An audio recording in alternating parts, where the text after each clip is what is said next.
আল্লাহর নবী সাল্লাল্লাহু আলাইহি ওয়াসাল্লাম বলছিলেন, এই দুনিয়াতে যা কিছু আছে পুরা দুনিয়াতে, তার মধ্যে আমার তিনটা জিনিস পছন্দ।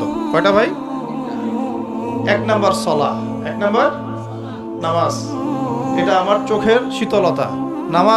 নামাজ দাঁড়ালে আমার হৃদয় শান্ত হয়, চোখ ঠান্ডা হয়ে যায়। এটা নবী সাল্লাল্লাহু আলাইহি ওয়াসাল্লামের পছন্দের। দুই নাম্বার, এই পুরা দুনিয়ার মধ্যে আমার পছন্দ হচ্ছে সুগন্ধি। কি পছন্দ? সুগন্ধি।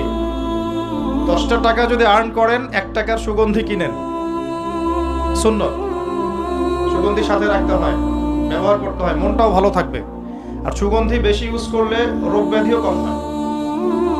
3 নাম্বার হচ্ছে স্ত্রী। 3 নাম্বার কি?